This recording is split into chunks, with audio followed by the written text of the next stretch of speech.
Hello बच्चों। आज तुम्हारी दूसरी क्लास है। 45 क्लासेस मैंने बनाई हैं इंग्लिश की, और ये आपकी दूसरी क्लास है, सेकंड डे है। और इसमें मैं आपको हेल्पिंग वर्ब कराऊंगा। हेल्पिंग वर्ब आपको पता ही है, is am are was verb होती है, हैज और हैव भी होती है, डू भी हेल्पिंग वर्ब के तौर से आती है। मोडाल्स जो हम करते हैं, शुड करते हैं, कैन करते हैं, माइट करते हैं, मे करते हैं, ये भी सारी हेल्पिंग वर्ब होती है। इसकी ज़रूरत क्यों होती है हमें पढ़ने की? क्या ज़रूरत है हमें हेल्पिंग वर्ब पढ़ने की? देखो, मेन वर्ब जो होती हैं वो सिर्फ टेंसेस को बताती हैं। जैसे वर्ब की फर्स्ट फॉर्म होती है, वो बताती है प्रेजेंट टेंस को, और सेकंड फॉर्म बताती है वो पास्ट टेंस को, थर्ड फॉर्म बताती है कि काम कंप्लीट हो चुका है, वर्ब की फर्स्ट फॉर्म आईएनजी बताती है काम चल रहा है। लेकिन ये कौन बताएगा कि मान लो वर्ब की थर्ड फॉर्म है, वो क्या बताती है? काम को कंप्लीट होना। लेकिन अगर उसमें पास्ट में जाया जाए, उसमें प्रेजेंट में जाया जाए, फ्यूचर में जाया जाए, तो क्या लगाएंगे? तो हमें हेल्पिंग वर्ब की ज़रूरत पड़ती है। ये हेल्पिंग वर्ब मैंने आपको बता रखे हैं, ठीक है। Helping verb primary helping verbs होती हैं, मॉडल हेल्पिंग वर्ब्स होती हैं। हेल्पिंग वर्ब को दो टाइप्स में बांटा गया है। किस किस में? प्राइमरी हेल्पिंग वर्ब्स और मॉडल हेल्पिंग वर्ब्स। जिसमें प्राइमरी हेल्पिंग वर्ब्स मैं कराऊंगा आज, और ये मॉडल हेल्पिंग वर्ब जो है वो जब मोडाल्स कराए जाएंगे उस समय आपको करा दी जाएंगी। तो प्राइमरी हेल्पिंग वर्ब में क्या होता है? बी आता है, हैव आता है, डू आता है। बी की ये फॉर्म्स हैं is, am, are, was, were, being, been. इस तरीके से बी को यूज किया जाता है। इसको बी को यूज किया जाता है हेल्पिंग वर्ब के तौर से। ऐसे हैव को हैव के फॉर्म में, हैज के फॉर्म में, हैड के फॉर्म में इनको यूज किया जाता है।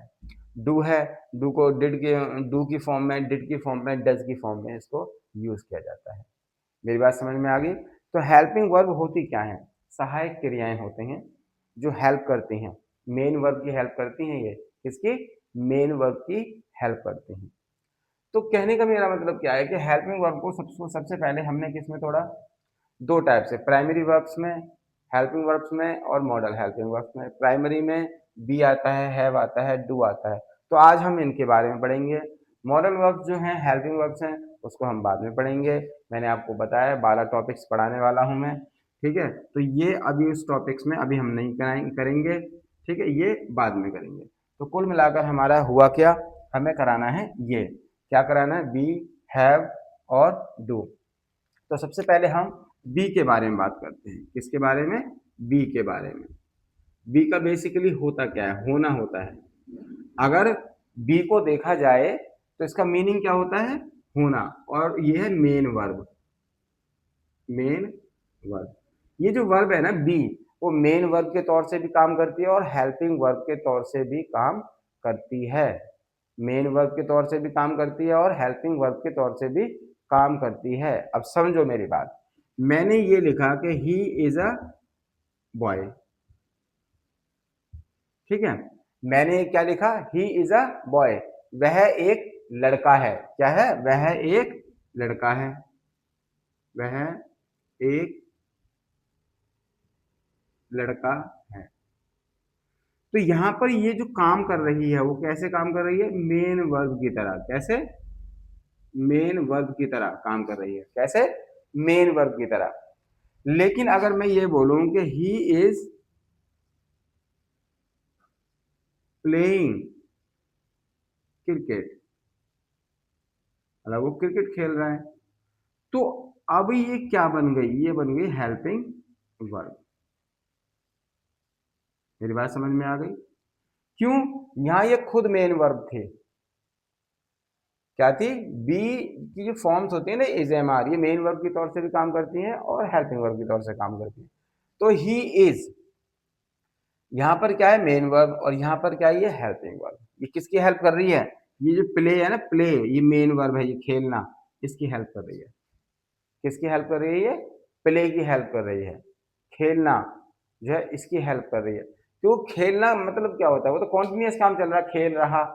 यहां से अगर इसकी हिंदी निकाली जाए तो क्या है? खेल रहा, खेल रहा। क्या है ये? खेल रहा। लेकिन कब खेल रहा है? प्रेजेंट में, तो इज लगा दिया। अगर ये खेल रहा पास्ट में हो जाए तो क्या लग जाएगा? वॉज लग जाएगा। तो मेरे कहने का मतलब यह है कि जो वर्ब है ये बी, वो हेल्पिंग वर्ब के तौर से भी काम आती है और मेन वर्ब के तौर से भी काम आती है। ऐसे ही हैव मेन वर्ब के तौर से भी काम आता है, हेल्पिंग वर्ब से के तौर से भी काम आता है ये वर्ड। और डू, डू मेन वर्ब के तौर से भी काम आता है और हेल्पिंग वर्ब के तौर से भी काम आता है। समझ में आ गई बात आपको? तब देखते हैं इसके बारे में डिटेल में, कैसे कैसे मतलब इन चीज़ों को हेल्पिंग वर्ब होती हैं और कैसे कैसे ये मेन वर्ब बन जाती हैं। अब मैंने आपको बताया, देखो अभी हम किसके बारे में बात कर रहे हैं? बी के बारे में बात कर रहे हैं। बी की फॉर्म्स क्या है? एज है, एम है, आर है, वॉज है, वर है, क्या है? वर है, बीइंग है और बीन है। ठीक है, ये सब चीजें, ये इसके रूप है, ये इसके रूप हैं। ये जो रूप हैं, ये वाले 3 रूप हैं, ये आपको प्रेजेंट में ले जाते हैं। किस में ले जाते हैं? प्रेजेंट में ले जाते हैं। ये जो रूप हैं वो किस में ले जाते हैं? पास्ट में ले जाते हैं।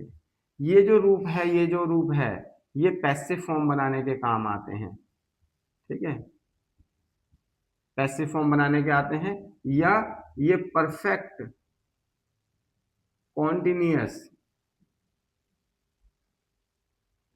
बनाने के भी काम आते हैं। तो देखो इसमें ये हेल्प करते हैं, सिर्फ खाली क्या करते हैं उस समय? हेल्प करते हैं। इज एम आर हेल्प करेगा प्रेजेंट में जाने के लिए, वॉज और हेल्प करेगा पास्ट में जाने के लिए। किसको ले जाता है ये? वर्ब की फर्स्ट फॉर्म प्लस आईएनजी को। किसको ले जाता है? वर्ब की फर्स्ट फॉर्म आईएनजी को। ठीक है, इस तरीके से ये प्रेजेंट और पास्ट में ले जाता है। ये पैसिव फॉर्म में भी मतलब जो है काम आते हैं। तो कुल मिलाकर मेरा कहने का मतलब क्या है कि हेल्पिंग वर्ब सिर्फ हेल्प करते हैं। किसी को हेल्प करती है पैसिव वॉइस बनाने में, किसी को हेल्प करती है प्रेजेंट से प्रेजेंट में ले जाने में, पास्ट में ले जाने में, ठीक है, फ्यूचर में ले जाने में। तो ये सिर्फ हेल्प करती हैं। पैसिव वॉइस बनाना हो तो हेल्प कर देंगी, ठीक है, पैसिव वॉइस बनाना हो तब हेल्प कर देंगी, या प्रेजेंट में जाना हो तब हेल्प कर देंगी। तो ये बात समझ में आ गई आपको? तो अब हम सेंटेंस बना लेते हैं। ठीक है, ये तो रही ग्रामर की बात। अब हम सेंटेंस बना के देखते हैं। जैसे मान लो मैं ये कहूं, खेल रहा। क्या है? खेल रहा, सिर्फ खेल रहा है। तो आप क्या लगाओगे? आप क्या बनाओगे? प्लेइंग तो बनाओगे। खेल रहा, क्यों? खेलने के लिए प्ले, रहा के लिए आईएनजी लग जाता है, उसके लिए क्या लग जाता है? आईएनजी लग जाता है। तो अब आपको सिर्फ इस वर्ड से क्या पता लग रहा है? इस वर्ड से क्या पता लग रहा है कि कोई काम चल रहा है, लेकिन ये प्रेजेंट में चल रहा है, पास्ट में चल रहा है, फ्यूचर में चल रहा है, वो किस में चल रहा है?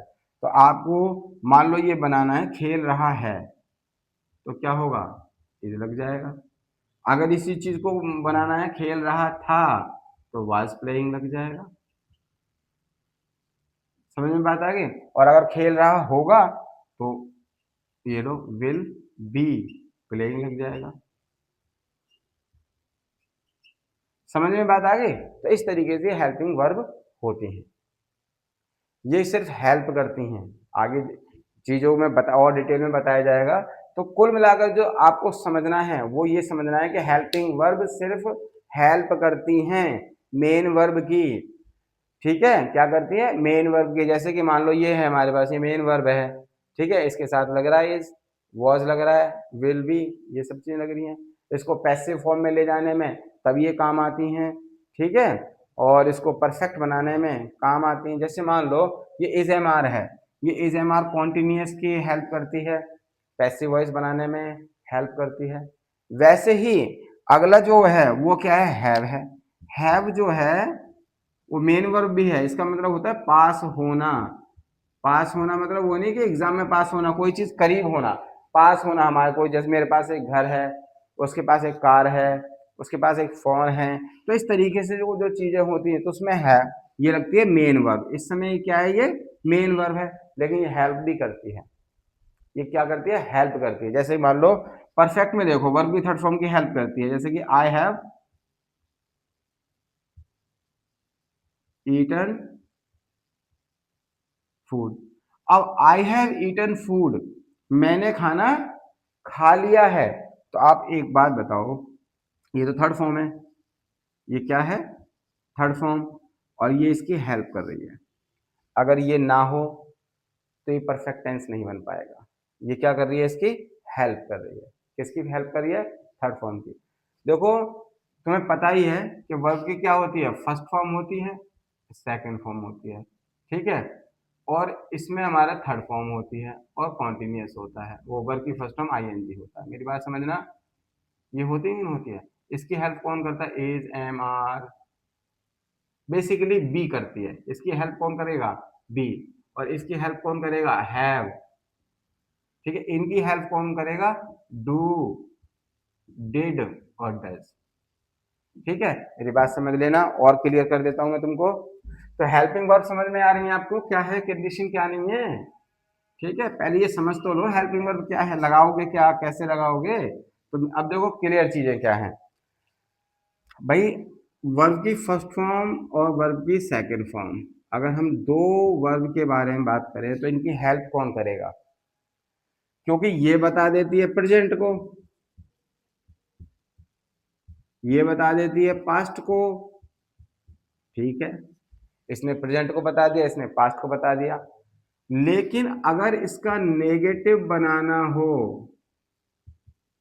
तो कौन हेल्प करेगा, तो डू हेल्प करता है, डज हेल्प करता है और डिड हेल्प करता है। डिड करता है इसकी हेल्प, और ये दोनों जो बंदे हैं ये करते हैं इसकी हेल्प, ठीक है। तो आपको क्या पता लगा कि भाई वर्ब की फर्स्ट फॉर्म प्रेजेंट को शो करती है, वर्ब की सेकंड फॉर्म पास्ट को शो करती है। इनकी हेल्प कौन करता है, वर्ब की अगर बस ध्यान में ये रखना, ठीक है, जब ग्रामर आगे आगे बढ़ती रहेगी कि भैया वर्ब की फर्स्ट फॉर्म की हेल्प कौन करता है, डू डज, सेकंड फॉर्म की हेल्प कौन करता है, डिड, कौन करता है, डिड, नेगेटिव बनाने के लिए, क्या बनाने के लिए, नेगेटिव बनाने के लिए। और ये डू डज कब काम आते हैं, ये जब करते हैं जब आपको वाक्य में जोर देना हो, क्या देना हो, जोर देना हो। कैसे, कैसे जोर दिया जाता है, ठीक है, धक्का मार के नहीं, ऐसे जोर नहीं दिया जाता है। जोर कैसे दिया जाता है, जैसे कि मैं वहां जाता तो हूं, मैं वहां जाता तो हूं, जोर दिया कि नहीं दिया, तो क्या होगा, I do go there, I do go there. वह गाली देता तो है, वह गाली देता तो है, तो ही डज अब्यूज। आपने तो मतलब सोचा होगा कि यार नेगेटिव में लगता है, नहीं, ये हेल्प कर रहा है जोड़ देने के लिए और नेगेटिव सेंटेंस बनाने के लिए। किसकी हेल्प करता है, डू डज डिड, किसकी हेल्प करते हैं, वर्ब की फर्स्ट फॉर्म की और सेकंड फॉर्म की नेगेटिव बनाने के लिए।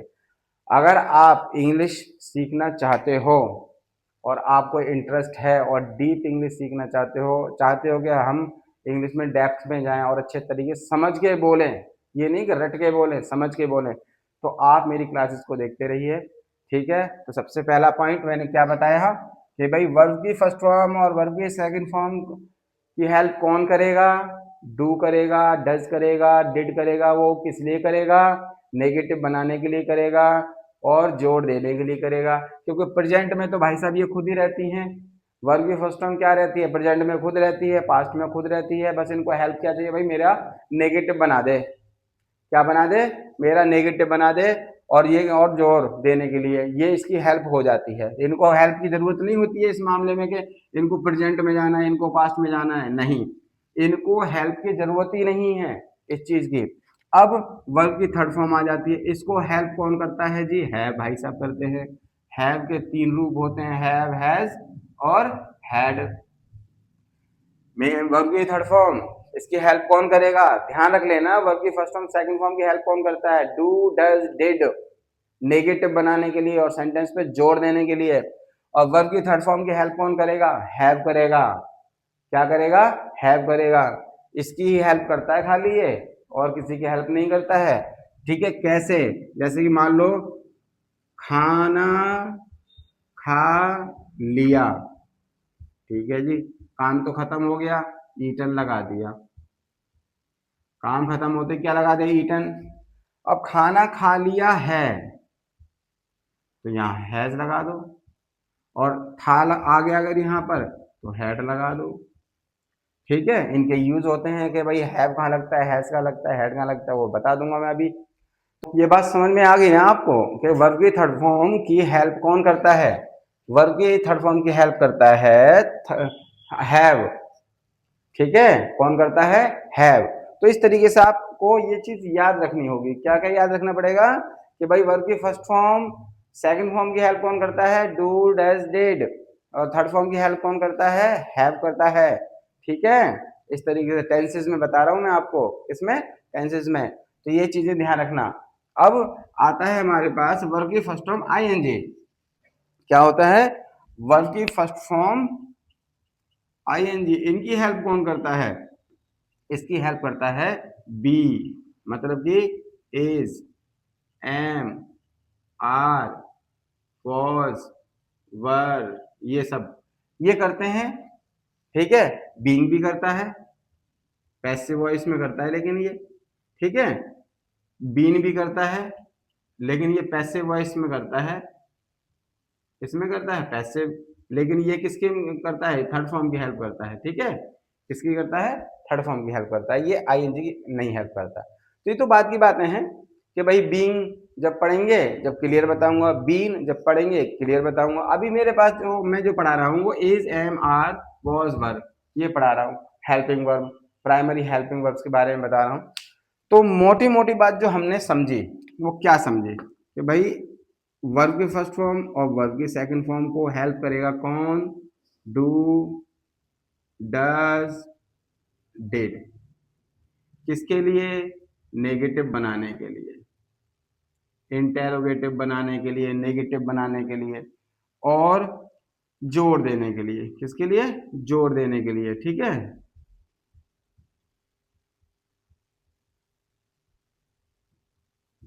ये दो बातें समझ में आ गई हों। फिर उसके बाद वर्ब की थर्ड फॉर्म की हेल्प कौन करता है जी? हैव करता है, हैज करता है, और हैड करता है। फिर भाई वर्ब की फर्स्ट फॉर्म आईएनजी की हेल्प कौन करता है? वो करता है इज, एम, आर, वॉज, वर। ठीक है, तो कुल मिलाकर ये हेल्प करते हैं। वर्ब की फर्स्ट फॉर्म सेकंड फॉर्म को, वो तो बेचारे प्रेजेंट में है, ये पास्ट में है, इनको नेगेटिव बनाना होता है तो डू डज बुला लेते हैं, कहते हैं हमारी हेल्प कर दो। वर्ब की थर्ड फॉर्म काम खत्म होना बताती है, लेकिन इसको प्रेजेंट में जाना हो तो हैज हैव की सहायता लेनी पड़ती है, पास्ट में जाना हो तो हैड की सहायता लेनी पड़ती है, फ्यूचर में जाना हो तो विल शैल हैव की सहायता लेनी पड़ती है। और वर्ब की फर्स्ट फॉर्म आईएनजी को अगर मतलब जो है कहाँ जाना हो, प्रेजेंट में जाना हो तो इस एम आर की जरूरत पड़ती है, पास्ट में जाना हो तो वॉज वर की जरूरत होती है, फ्यूचर में जाना हो तो विल शैल बी की जरूरत होती है, ऐसे ही इसको फ्यूचर में जाना हो तो विल शैल हैव की जरूरत होती है। ठीक है, विल शैल हैव की जरूरत होती है। मेरी बात समझो, देखो इसको फ्यूचर में जाना है, विल शैल क्या बताते हैं? फ्यूचर बताते हैं। हैव किसकी हेल्प करता है? थर्ड फॉर्म की हेल्प करता है। तो कुल मिलाकर मैंने जो समझाया है आपको वो समझाया है कि भाई हेल्पिंग वर्ब है क्या, भाई क्यों जरूरत पड़ जाती है इनको, क्या जरूरत है सीखने की। ठीक है, कैसे लगते हैं कैसे नहीं लगते हैं, वो टेंसेज में मैं सब चीजें बताऊंगा। जब मैं आपको टेंस कराऊंगा तो एक एक चीज बताई जाएगी। तो अभी तो तुम ये पता लग गया आपको हेल्पिंग वर्ब क्या होती हैं और कौन किसकी हेल्प करता है। वर्ब की फर्स्ट फॉर्म सेकंड फॉर्म की हेल्प कौन करता है, थर्ड फॉर्म की हेल्प कौन करता है, आईएनजी की हेल्प कौन करता है। अब हम देख लेते हैं कौन चीज कहाँ लगती है। पहला पॉइंट, इज, एम और आर। इसमें आप इज किसके साथ लगाओगे? ही के साथ लगाओगे, शी के साथ लगाओगे, इट के साथ लगाओगे, नेम के साथ लगाओगे, और सिंगुलर नाउन के साथ लगाओगे। अब आता है हमारे पास एम, आई के साथ लगाओगे। आर किसके साथ लगाओगे? यू के साथ लगाओगे, वी के साथ लगाओगे, दे के साथ लगाओगे, और प्लूरल नाउन एक से ज्यादा चीजें एक से ज़्यादा चीज़ें उनके साथ लगाओगे। ऐसे ही वॉज वर, वॉज कहाँ लगेगा, आई के साथ लगेगा, ही के साथ लगेगा, शी के साथ लगेगा, इट के साथ लगेगा, कोई नाम आ जाए उनके साथ लगेगा, सिंगुलर नाउन के साथ लगेगा। वॉज वर सॉरी वर वो क्या लगेगा, यू के साथ लगेगा, दे के साथ लगेगा, ठीक है, और प्लूरल नाउन के साथ लगेगा, वी के साथ लगेगा। इस तरीके से समझ में बात आ गई। ये चीजें कुछ 3-4 क्लासेस में याद करनी होती हैं। अगर आप इनको याद कर लोगे तो आपकी ट्रांसलेशन भी ठीक हो जाएगी, स्पोकन भी ठीक हो जाएगी। ठीक है, तो ये चीजें आपको याद कर लेना। फिर उसके बाद अब हम हैज कहाँ लगेगा, वो ही के साथ लगेगा, शी के साथ लगेगा, इट के साथ लगेगा, नेम के साथ लगेगा और सिंगुलर नाउन के साथ लगेगा। हैव कहाँ लगेगा, आई के साथ लगेगा, वी के साथ लगेगा, यू के साथ लगेगा, दे के साथ लगेगा और प्लूरल नाउन के साथ लगेगा। ठीक है जी। और हैड तो जी पास्ट में लगता है सबके साथ, किसमें लगता है, पास्ट में सबके साथ।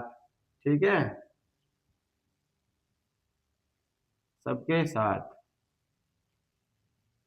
लग जाता है। अब क्या बचा, अब हमारे पास is am are was were हो गया, हैज एव हैड हो गया। अब डू, ठीक है, डू कहाँ लगता है, वो आई के साथ लगता है, वी के साथ लगता है, यू के साथ लगता है, दे के साथ लगता है और प्लूरल नाउन के साथ लगता है। डज कहाँ लगता है, ठीक है, वो ही के साथ लगता है, शी के साथ लगता है, इट के साथ लगता है और सिंगुलर नाउन के साथ लगता है और नेम के साथ लगता है।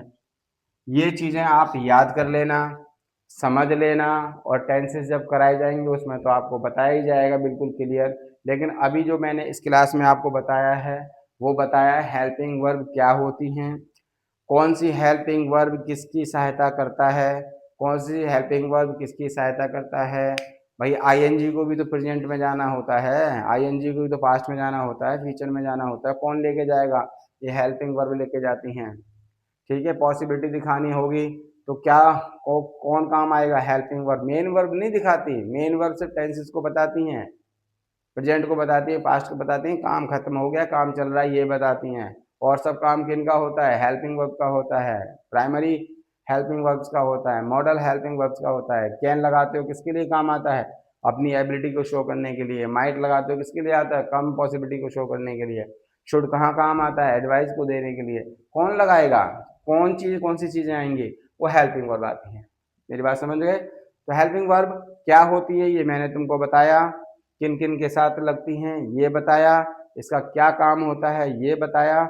अगर आप सारी क्लासेस को कॉन्टिन्यूसली देखते रहते हैं, अगर आपको अच्छा लगता है कि हम कुछ सीख रहे हैं तो इनको 45 क्लासेस को कंप्लीट करो और आप कुछ सीखो।